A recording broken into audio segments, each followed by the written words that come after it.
లూకాసు వార్త 13వ అధ్యాయం 7వ వచనం. జాగ్రత్తగా విందాం. గనుక అతడు, ఇదిగో 3 ఏండ్ల నుంచి నేను ఈ అంజూరపు చెట్టున పండ్లు వెదక వచ్చుచున్నాను, గాని ఏమీ దొరకలేదు. దీనిని నరికి వేయుము. దీని వలన ఈ భూమియు ఎలా వ్యర్థమైపోవాలని ద్రాక్ష తోటమాలితో చెప్పాను.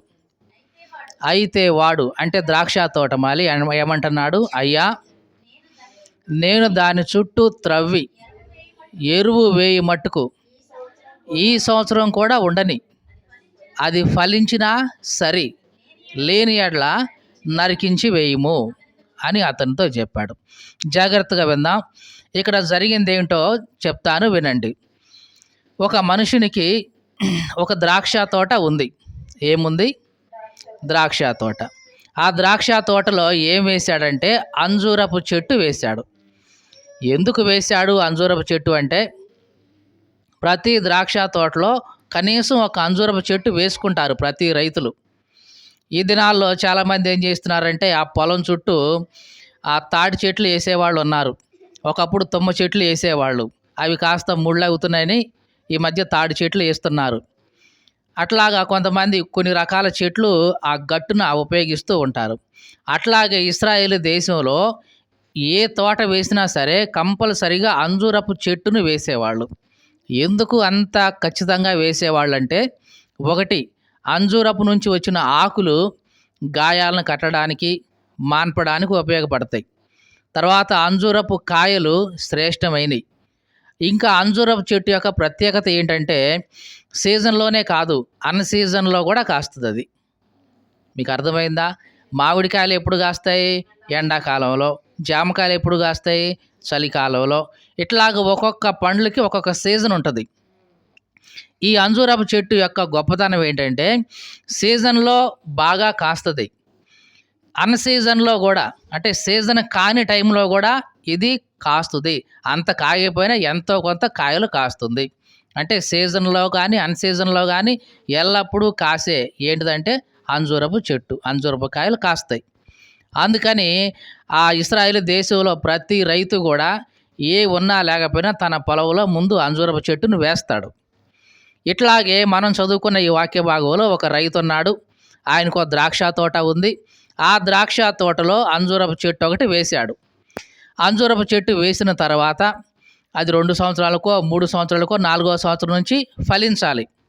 4 సంవత్సరాలు అయిపోయినాయి, మొత్తం బాగా ఆకులు చెట్లు బాగా వచ్చేసినాయి. ఇక 5వ సంవత్సరం ఏం చేయాలి? కాయలు రావాలి. కానీ ఆ మొదటి సంవత్సరం చూస్తే కాయలు రాలా.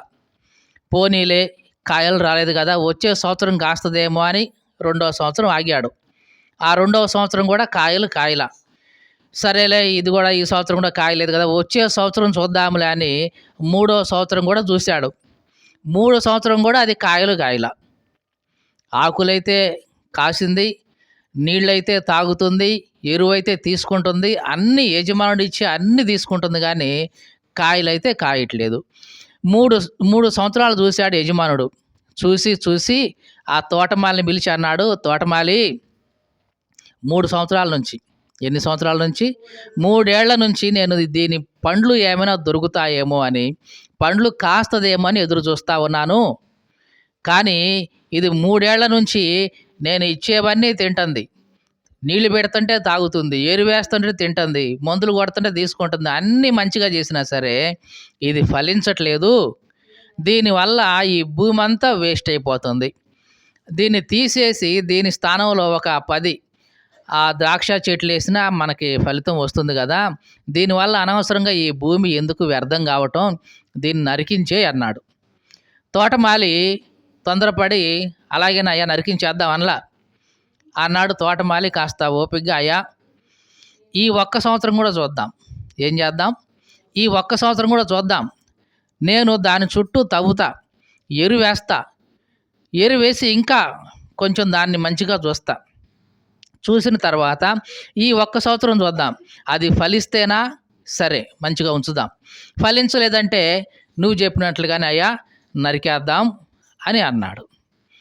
ఎందుకు ఇది మనం ఇప్పుడు చెప్తున్నామంటే, ఆ అంజూరపు చెట్టు ఉన్నట్లుగానే దేవుడు మనలను కూడా ఈ భూమి మీద అట్లాగా నాటాడు. ద్రాక్ష తోటలో అంజూరపు చెట్టులాగా మనలను కూడా దేవుడు ఈ భూమి మీద అలాగా నాటాడు. ఒక చెట్టుని మనం జాగ్రత్తగా చిన్నప్పటి నుంచి ఎట్లాగా పెంచుతూ ఉంటామో, దేవుడు కూడా తల్లి గర్భంలో మనల్ని వేసిన దగ్గర నుంచి జాగ్రత్తగా కాపుదల కాస్తూ, కాస్తూ, కాస్తూ ఈ భూమి మీద పడేదాకా చేశాడు.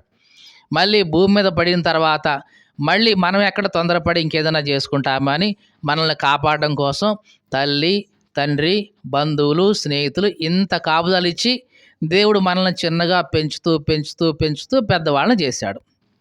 కదండీ! అవునా కాదా? మనం ఏదైనా మొక్కను మనం ఏం చేస్తాం? జాగ్రత్తగా పెంచుతాం. కొంతకాలం అయిన తర్వాత పెరిగిన తర్వాత ఆ గేదెలు గానీ, అవన్నీ వాటి చుట్టూ చేరి మేస్తాయేమో అని దాని చుట్టూ జాగ్రత్తగా కంచె వేసుకుంటాం.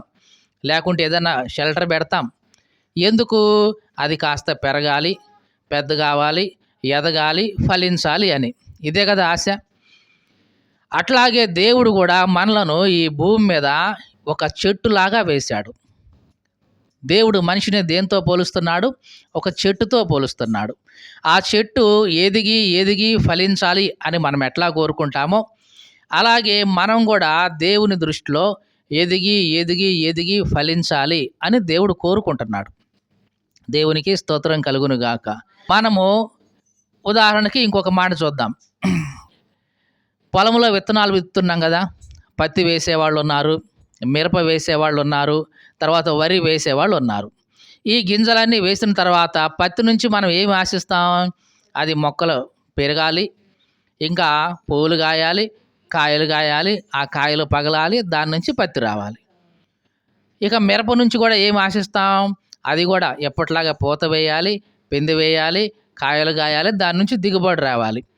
ఒకవేళ మనం వేసిన పత్తి కానీ, మిరప కానీ పచ్చగా ఎదిగింది, కాయలు కాయట్లేదు, పువ్వులు పూయట్లేదు, చేనంతా పచ్చగా ఉంది, సంతోషపడతామా? ఎదిగేటప్పుడు సంతోషంగానే ఉంటుంది.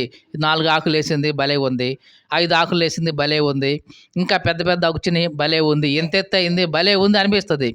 కానీ అంతెత్తు అయ్యి అది పువ్వులు పూయకుండా, కాయలు కాయకుండా అట్లాగే 4, 5 నెలలు అట్లాగే ఉంటే ఆ యజమానికి ఏమైనా సంతోషం ఉంటుందా? ఉండదు. ఎందుకు? ఏ ఉద్దేశంతో అయితే దాన్ని వేశాడో ఆ ఉద్దేశం నెరవేరట్లేదు కాబట్టి సంతోషం ఉండదు. దేవుడు కూడా మన జీవితాల్లో ఇదే చూస్తుంటాడు.